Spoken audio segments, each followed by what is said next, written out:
사람들이 이렇게 관계를 형성하면서 사람을 만나고 교제하고 이렇게 관계를 형성하고 이렇게 살다 보면 이제 때로 상대방에 의해서 참 알다가도 모르겠다 그런 느낌을 받게 하는 일들 여러분들 좀 종종 겪으시지 않나 싶습니다. 사람이 만나고 또 교류와 교제가 시작되고 특별히 오늘은 뭐 우리 교회 공동체이니까 우리 교회 안에서도 신앙 공동체에서 동역자로 하나님의 나라를 세우고 또 교회를 섬기고 함께 신앙생활하는 우리들의 관계에서도 그러한 일들이 때때로 일어나지 않을까 싶습니다. 이제 뭐 만날 사람 상대방을 좀 알고 같기도 하고 무슨 생각을 하고 있는지 또 언어는 어떻게 쓰고 있는지 행동은 어떻게 하는지 뭐 예측 가능하기도 하고 이제 알만하기도 해서 이제 뭐 동역자로 함께 신앙생활하는 신앙 공동체 안에서 그냥 큰 무리 없이 잘 지낼 것 같은데 어느 날 뜬금없이 당황하게 또 이해할 수 없는 말 행동 때문에 문득 내가 저 사람을 잘 몰랐나 참 알다가도 모르겠네 이러한 느낌을 받게 하는 일들 자주 일어나면 안 되는 일인데 말이죠. 우리들 또 여러분들에게 경험되는 일이지 않겠나 싶습니다. 지난주 한 주간은 월요일, 화요일, 수요일까지 부흥회가 있었죠.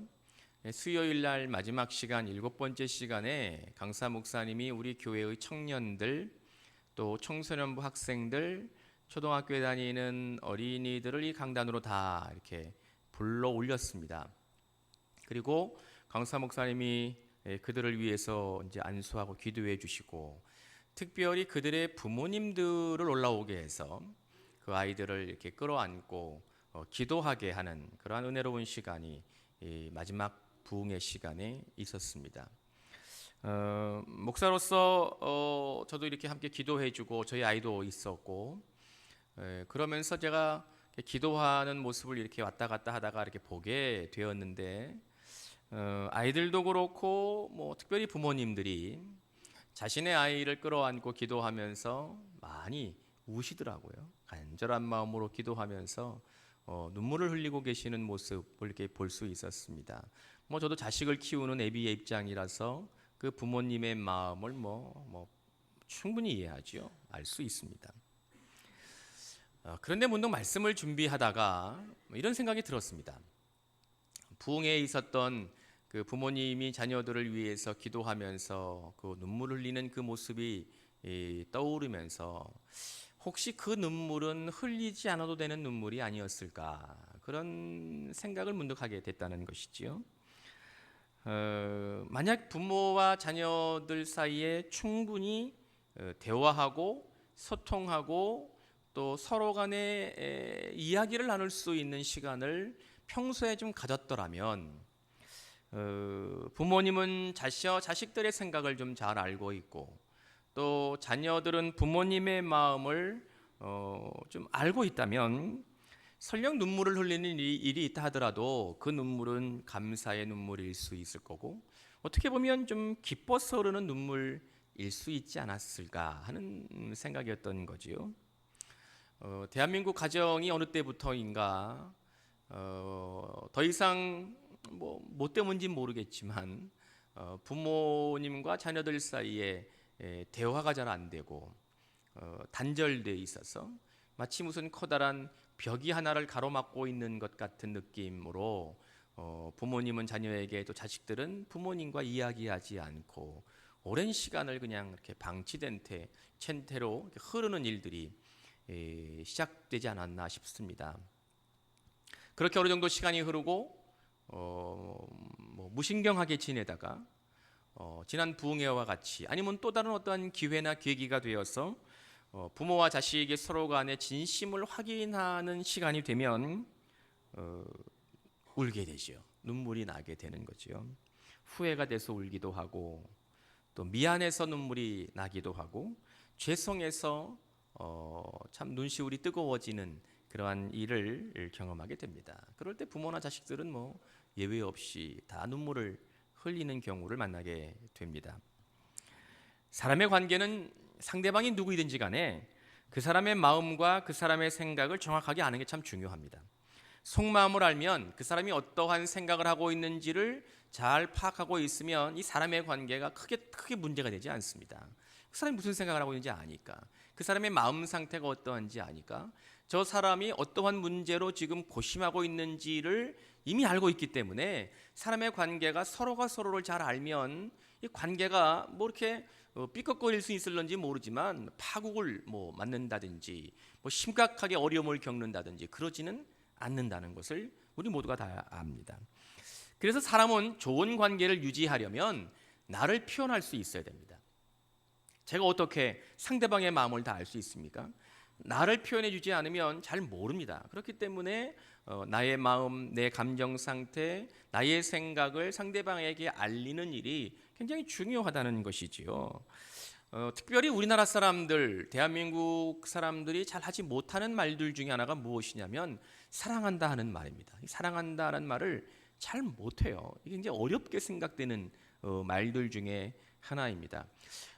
저도 가만히 생각해 보니까 특별히 대한민국 남성들은 어릴 적부터 감정 표현을 하지 못하도록 문화 아니면 무슨 분위기 이런 것에 익숙해지지 않았나 싶습니다. 예컨대 이런 거 있죠. 어린아이들이 남자아이가 넘어지거나 좀 어려운 일을 당해서 울면 부모님들이 뭐라고 그러냐면 사내 자식이 뭘 그거 갖고 울어, 울지 마, 이렇게 말한단 말이죠. 저도 제 아이한테 그렇게 키웠습니다. 저희 큰아이 남자 아들 녀석에게 어릴 적에 울고 그러면 뭘 남자가 그거 가지고 울어, 남자는 그런 거 갖고 우는 거 아니야, 이렇게 얘기를 했던 기억이 저한테도 있거든요. 그러니까 저도 모르게 그렇게 감정 표현을 하지 못하는 분위기 속에서 자라왔기 때문에 자기의 마음을 상대방에게 솔직하게 이야기하고 보여주는 것에 서툴지요. 부모님도 자식들에게 사랑한다는 말 안 하고, 그러니까 자식들은 부모님으로부터 사랑한다는 말을 들어보지 못했기 때문에 자식들도 부모님에게나 또 그들이 결혼해서 자식을 낳으면 그 아이들에게도 사랑한다는 말을 안 하는 거예요. 못 하는 거예요. 들어봤어야지 말을 하지요. 그런 일들이 이 대한민국 사회에 빚어지고 있는 현상이지 않을까 싶습니다. 사랑한다는 말, 상대방에 대해서 내가 좋아하는 마음, 사랑하는 마음은 표현하면 할수록, 그것을 드러내면 드러낼수록, 그것이 전달되면 전달될수록 사람과의 관계는 더 깊어지고 아름다워지고 행복해지는 것임을 믿으시기 바랍니다. 여러분들 주 안에서 사랑합니다. 이 교회 공동체 안에서 우리가 자꾸 해야 되는 말이에요. 사랑합니다. 근데 좀 전에 말씀을 드렸던 것처럼 이 사랑한다는 말을 평소에 해보지 않았기 때문에 굉장히 어려워요. 사랑한다는 말을 하라고 그러면 굉장히 어려워합니다. 사랑한다는 말을 잘 표현을 못하면 이 표정에라도 드러나야 돼요. 표정이라도. 한번 저에게 사랑한다는 표정 좀 한번 줘보세요. 담임 목사 사랑한다는 표정을 한번 줘보세요. 사랑한다는 표정 말이 안 되면 얼굴로라도 좀 드러나야 돼요. 아, 저분의 표정을 보니까 저분이 나에 대한 좋은 마음을 가지고 있구나. 저분이 나를 만날 때마다 저렇게 환한 표정을 짓는 거 보니까 저분이 나를 주 안에서 참 사랑하고 아끼는 마음이 저분에게 있나 보다. 이렇게 좀 드러내야 돼요. 사랑한다는 표정 말이 안 되면 서로가 이렇게 보시면서 표정 좀 이렇게 줘보세요. 내가 당신을 사랑합니다. 한번 해보시라니까. 특별히 남성들은 진솔하게 하긴 해야 되지만 느끼하게 하시면 안 돼. 남성들은 느끼하게 표정 지으면 큰일 납니다. 오해가 되기 때문에 큰일 나요. 느끼하게 하지 말고 좀 이렇게 활짝 웃으면서 상대방에 대해서 내가 좋아하는 마음, 내가 당신을 주 안에서 정말 아끼고 사랑합니다. 그러한 자기의 감정을 좀 잘 드러내는 그러한 우리 교회 공동체가 될 수 있기를 간절히 기원합니다. 참 얼마나 중요한 일인지 몰라요.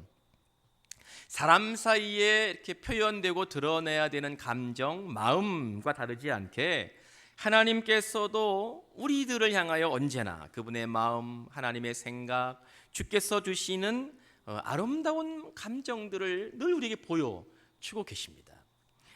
참으로 다행스러운 건 하나님은 우리 한국 사람과 같지 않으셔서, 하나님은 우리 한국 남성들과는 좀 다르셔서, 만약 하나님께서 우리 한국 남성과 같으셨다면 하나님은 늘 무섭기만 하고 그 표정도 너무 근엄하시기만 하고 하나님께 좀 가까이 나가기에는 좀 뭐라고 그럴까 좀 이게 머뭇거려지는 분이었을 것 같은데 하나님은 참 다행스럽게 우리 한국 남성과는 좀 다르셔서 늘 여러분들에게 오시어서 그분의 놀라운 사랑을 보여주시고 또 하나님께서 우리 모두에게 그분의 따뜻한 마음을 경험하게 하시고 뿐만 아니라 하나님이 우리에게 주시는 이 긍정적인 생각과 그러한 마음을 우리 모두에게 보여주시고 들려주시는 것임을 믿으실 수 있기를 축원합니다. 또한 그러한 하나님의 마음을 날마다 경험하고 알아가는 우리 모두가 되어야 될 줄로 믿습니다. 그런데 이제 문제는 우리가 그러한 하나님의 마음과 그분의 생각, 감정을 평소에 잘 느끼지 못한다는 거예요. 하나님이 나를 사랑하시고 여러분들에게 좋은 감정을 가지고 계시고 따뜻함으로 다가오고 계시는 것을 우리의 일상 삶에서 그것을 잘 느끼지 못하고 경험하지 못하며 살아가고 있다는 것이죠. 그래서 우리가 많은 경우에 있어서 내가 교회를 다니고 하나님을 믿고 신앙을 가지고 있고 믿음 생활을 하는 주의 사랑하는 사랑받는 자녀들임에도 불구하고 마치 하나님을 모르는 사람과 같이 하나님이 나에게 전혀 어떠한 분이신지를 한 번도 경험해 보지 못한 사람과 같이 엉뚱한 생각을 하기도 하고 이상한 말을 하기도 하고 또 뜻하지 못했던 행동을 하기도 합니다. 저분이 정말 하나님을 믿는 사람인가? 저분이 교회를 다니는 사람인가? 정말 저분이 하나님으로부터 사랑받는 사람인가? 이렇게 좀 알다가도 모르겠다. 그러한 마음을 갖게 하는 일들이 우리 가운데 안타깝게도 일어나기도 한다는 것이지요. 오늘 저는 여러분들과 함께 하나님은 우리에게 어떠한 마음을 가지고 계시는지, 하나님은 또한 그분의 생각과 그분의 사랑을 어떻게 표현하고자 하시는지, 우리가 하나님을 아는 길은 무엇인지 함께 말씀을 통하여 묵상하고 은혜가 되실 수 있기를 기원합니다. 호세아가 선지자로 활동했던 시기는 북이스라엘의 왕이었던 여로보암 2세가 통치했던 시절이었습니다. 이렇게 좀 구약 성경에 특별히 이렇게 역사와 관련된 성경을 택해서 묵상하다 보면 뭐 복잡하죠. 뭐 북이스라엘은 뭐고 남유다는 뭐고 또 왕들이 또 얼마나 많아요. 근데 좀 이렇게 좀 혼란스럽게 생각될는지 모르겠어요. 목사인 저나 그냥 그런가 보다 하고 이해할 수 있지만 성도님들은 뭐 왕 이야기가 나오고 막 이러면 이게 뭐 그게 어류에 속해 있고 잘 모르는 경우가 있으리라 짐작을 합니다만 어쩔 수 없이 그래도 이스라엘의 역사이기 때문에 우리가 뭐 받아들여야 되는 부분이지요. 지난 부흥회 때도 강사 목사님이 이스라엘 역사 부분을 잠깐 이렇게 다루었던 시간이 있었는데 이스라엘의 왕국이 분열되기 전까지는 사울, 다윗, 솔로몬 이렇게 3대까지는 통합 왕국이었지만 솔로몬이 죽고 나서는 남북이 분열됩니다. 북쪽에 이스라엘 10개의 지파 그리고 나머지 2개의 지파가 남유다 그렇게 좀 분열돼서 2개의 왕국이 공존하는 시절이 이제 시작이 됩니다. 그런데 솔로몬이 죽고 나서 북이스라엘의 첫 번째 되었던 왕의 이름이 여로보암입니다. 여로보암.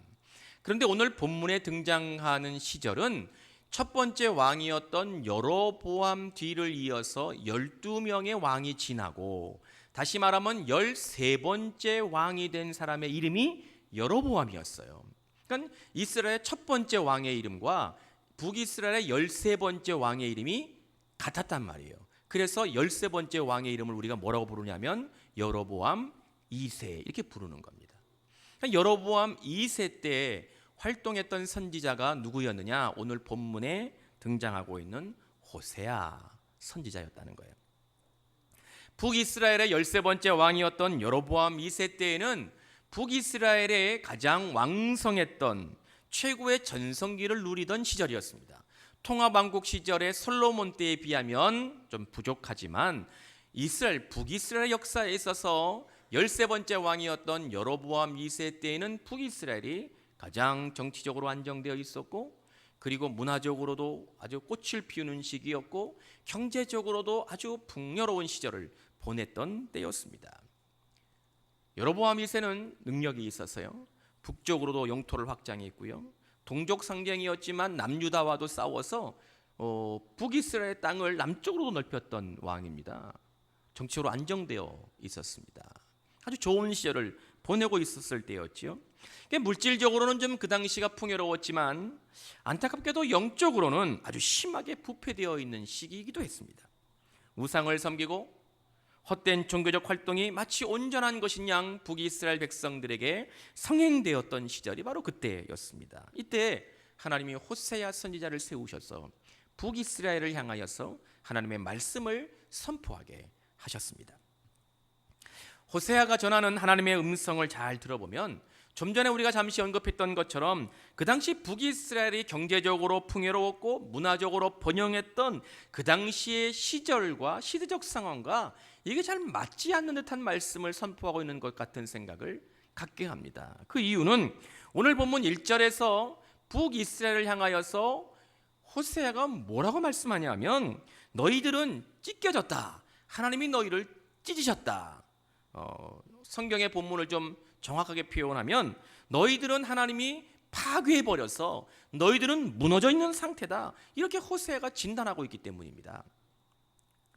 대부분의 백성들이 살기 좋고 별 문제 없이 평안하게 살고 있는데 하나님의 종 호세아 선지자가 나와서 너희들은 지금 찢겨져 있고 부서져 있다고 말을 하니 그 당시 이스라엘 백성들에게 이 말이 잘 받아들여지지 않았겠지요. 아니 우리가 아무런 문제가 없는데 우리가 뭘 커다란 그렇게 잘못을 했다고 하나님께서 선지자를 세워서 우리가 하나님이 우리를 찢으셨고 하나님이 우리를 부서뜨렸다고 파괴시켜 버렸다고 그렇게 이야기를 하는 것인지 잘 받아들여지지 않았다는 것이죠.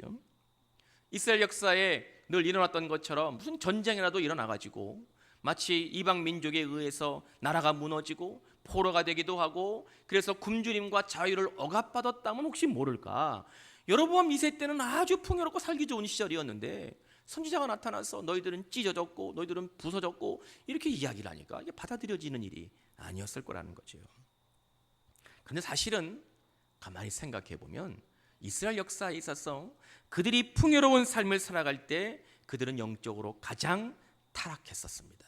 영적으로는 가장 아주 타락의 극을 달리던 시절이었다는 것이죠. 외적으로는 아무런 조짐이 보이지 않을 수도 있고 오히려 어제보다 오늘이 더 나아 보이고 내일은 오늘보다 더 좋게 전망됐다고 여길 때 그때 이스라엘 백성들은 영적으로 가장 많이 그리고 가장 심하게 부패하고 타락했기 때문입니다. 삶이 힘들고 좀 어려우면 사람들이 보통 나에게 무슨 문제가 있나? 그런 생각을 하게 됩니다. 내가 일이 잘 안 되고 나에게 문제가 자꾸 생기고 어려움을 닥치면 예수 믿는 사람이라면 신앙생활을 정상적으로 하는 성도라면 내가 좀 요새 하나님과 좀 멀어졌나? 내가 기도를 내가 덜 하고 있나? 내가 예배에 좀 소홀했던 거 아닌가? 내가 하나님 앞에 혹시 범죄한 것이 있는 것이 아닌가? 이런 생각이라도 하게 됩니다. 그러면 그러한 위기가 깨달음이 되어서 하나님께 나와 기도하고 예배를 통하여 뭔가 새롭게 하나님의 은혜를 간구하는 변화된 모습을 우리가 누리게 되거든요.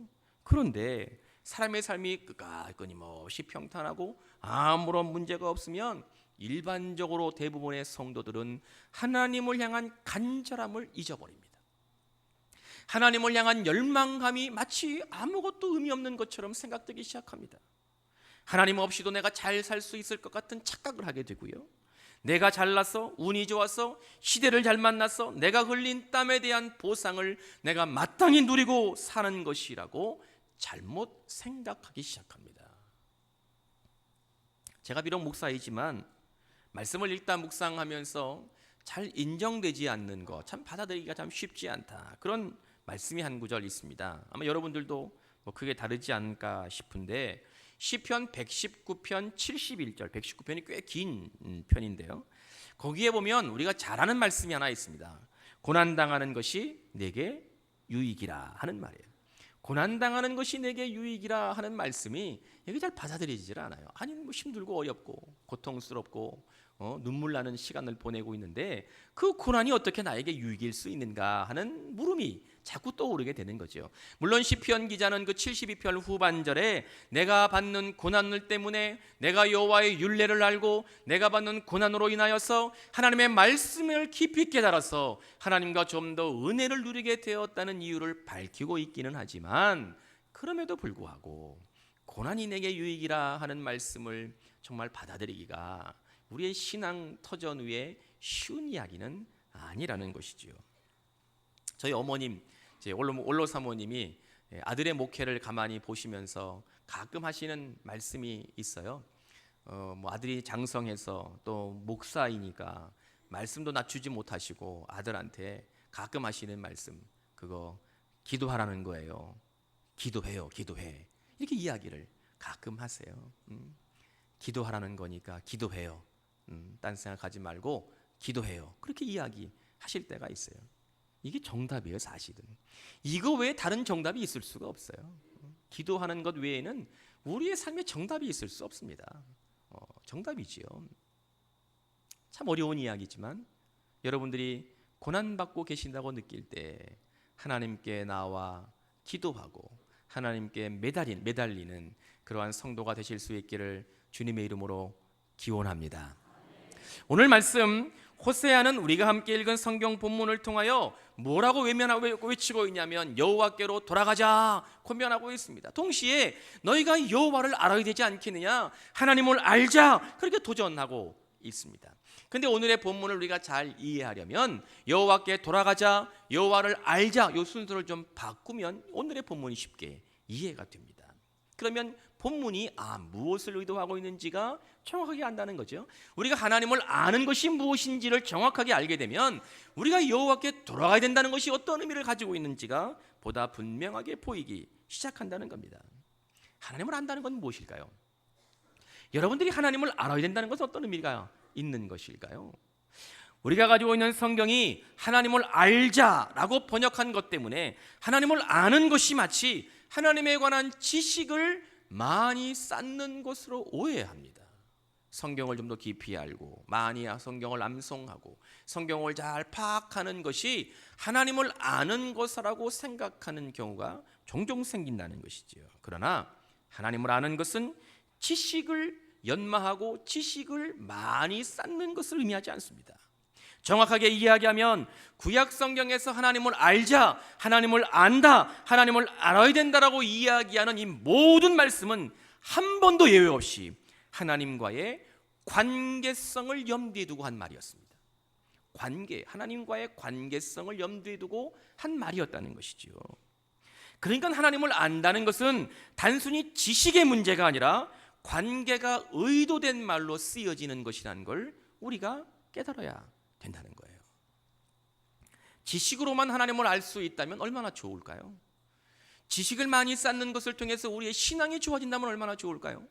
여러분들이 성경을 보다 깊이 알고 성경을 많이 암송하는 것을 통해서 여러분들의 믿음을 보실 때 하나님이 기뻐하신다면 오히려 성경을 통해서 신앙생활하기가 훨씬 더 수월하지 않을까요? 말씀 연구 많이 하고 외울 거 좀 외우고 또 성경에 대해서 좀 빠삭하게 지식을 해박하게 누리고 있으면 하나님은 우리를 기뻐하신다면 얼마나 좋겠습니까?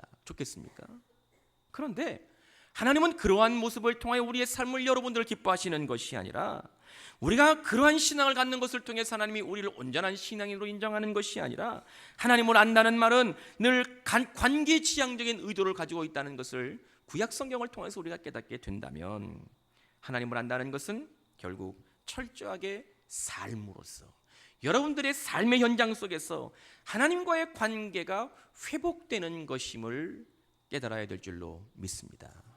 하나님을 안다는 것은 성경의 지식을 쌓는다는 의미가 아니라 하나님을 안다는 것은 나와 하나님과의 단절된 관계가 회복되고 하나님과 멀어졌던 소원되었던 그러한 회복이 새롭게 일어나서 하나님을 친밀하게 경험하는 것, 하나님의 말씀을 우리가 듣는 것, 하나님의 생각과 그분의 마음, 그분의 사랑을 날마다 우리의 삶의 현장에서 누리고 살아가는 것, 이것이 바로 하나님을 안다 하는 겁니다.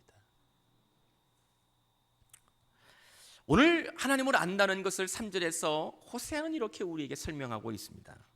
새벽빛같이, 늦은 비와 같이 이렇게 설명을 합니다. 깊은 어둠이 밤새 어둠이 우리를 지배하고 있다가 동력에서 해가 이렇게 뜨기 시작하면, 새벽빛이 비추기 시작하면 마치 어둠이 우리의 삶을 지배하고 마치 우리가 어둠 속에 붙들려서 꼼짝달싹 못하고 있는 것 같은 그러한 시간을 보내지만 새벽에 빛이 비추기 시작하면 어둠은 물러가게 되어 있습니다. 새벽은 어둠을 물러가게 하는 우리의 삶의 변화를 일으키는 역할을 이 새벽빛이 합니다. 만약 빛이 빛으로만 존재한다면, 빛이 비추었음에도 불구하고 여러분들의 삶의 자리가 아직 어둠 속에 있다면 이게 사실은 새벽빛이 무슨 의미가 있겠어요?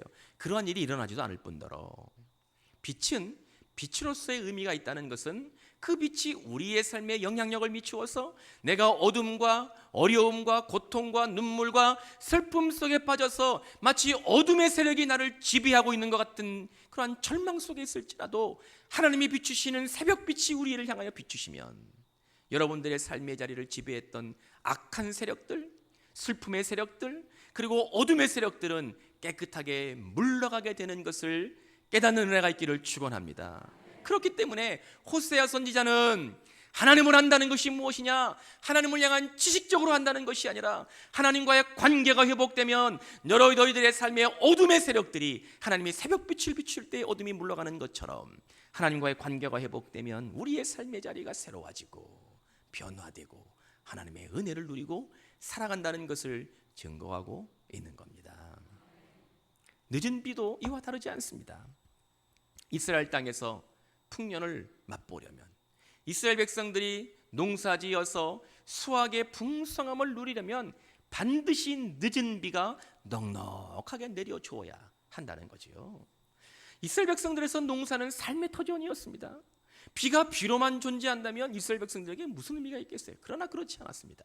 이스라엘 백성들이 지은 농사를 풍성하게 수확하려면 반드시 늦은 비가 넉넉하게 내려 주어야지만 이스라엘 백성들이 땀을 흘리고 농사 지었던 것을 풍성하게 수확할 수 있었던 것과 같이 늦은 비도 이스라엘 백성들에게 밀접한 관계가 있었던 것을 호세아가 너무도 잘 알았기에 하나님을 안다는 것은 하나님과의 관계를 회복해서 너희들의 삶의 변화가 일어나고 마치 새벽빛이 어둠을 물리치고 늦은 비가 너희들의 땀 흘림에 대한 넉넉한 보상과 축복으로 임하는 것처럼 하나님과의 관계가 회복되는 순간 너희들의 삶의 자리가 새로워지고 변화가 일어나고 하늘의 은혜를 누리게 되며 하나님이 주시는 놀라운 복을 누리고 살아가는 것임을 도전하고 깨닫게 했음을 믿으시기 바랍니다.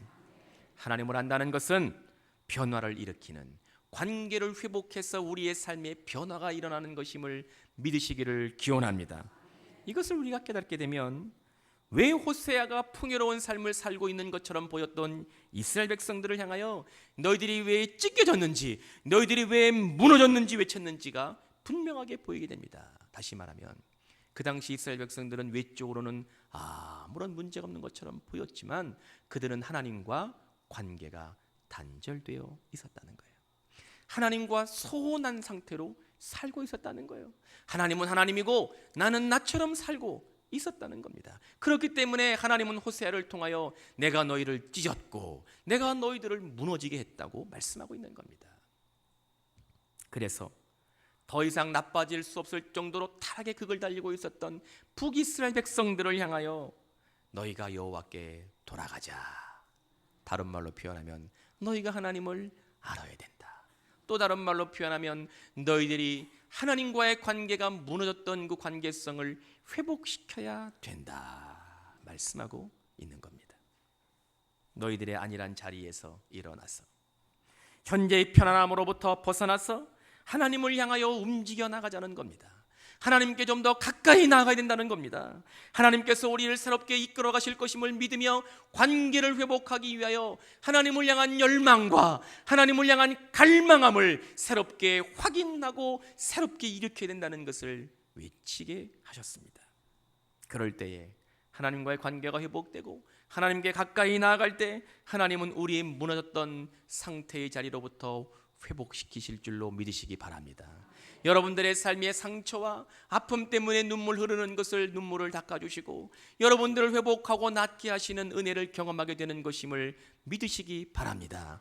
하나님이 예비한 놀라운 은혜와 축복을 누리고 살아가시는 여러분들의 삶의 하나님의 능력이 경험되는 것임을 믿으시기 바랍니다. 하나님을 향하여 행동하는 신앙, 마치 무슨 정치적 선동문구가 아니라 하나님께 더 깊이 나아가는 주의 자녀들, 하나님께 좀 더 기도하는 자리에 열심으로 나오는 주의 자녀들, 하나님께 예배하기 위해서 목숨 걸고 예배하는 자리에 찾아오는 주의 백성들, 그래서 하나님과의 관계를 새롭게 회복하는 놀라운 은혜가 우리 모두에게 있기를 기원합니다. 여러분들의 영적 상태는 여러분들이 누리는 평안, 기쁨, 안정, 오늘의 그것에 있지 않습니다. 여러분들이 영적으로 온전하다는 것은 여러분들의 매일매일의 삶의 자리에서 내일부터 시작되는 월요일 한 주간 매일매일의 삶의 여러분들의 처소에서 내가 하나님을 향한 열망과 하나님을 향한 갈망함을 얼마나 유지하고 있느냐에 달려 있습니다. 여러분들의 매일의 삶에서 하나님을 까맣게 잊어버리고 그저 분주하게 사는 것, 이것이 우리의 영적 상태를 유지하는 것이 아니라 내가 모든 순간순간마다 하나님을 한순간도 잊지 아니하고 하나님을 향한 열망과 갈망함을 잘 유지하며 살아갈 때 여러분들은 하나님과의 관계가 온전해지는 것이고 하나님과의 온전한 영적인 승리자가 되는 것임을 믿으시기 바랍니다. 그래서 여러분들이 순전한 믿음을 가지고 내가 하나님과의 관계를 더욱더 견고하게 해서 여러분들의 삶의 날마다 새로워질 수 있기를 축원합니다. 그래서 하나님이 우리 모두에게 주시는 놀라운 은혜와 하늘의 큰 복을 모든 삶의 자리에서 경험하고 하나님을 영원롭게 하고 하나님과의 아름다운 믿음의 관계가 더욱더 새로워지는 축복이 우리 교회 공동체 가운데 우리의 성도들의 삶의 현장 속에 풍성해질 수 있기를 주님의 이름으로 축원합니다. 기도하겠습니다. 하나님, 오늘 우리에게 듣게 하신 말씀이 우리의 삶에서 날마다 경험되게 하시고 그 말씀으로 말미암아 우리가 하나님을 더욱더 깊이 알며 하나님과의 관계를 회복하며 우리가 하나님으로부터 복을 누리고 살아가는 성광의 모든 성도들 되게 하여 주옵소서. 예수님의 이름으로 기도하옵나이다. 아멘.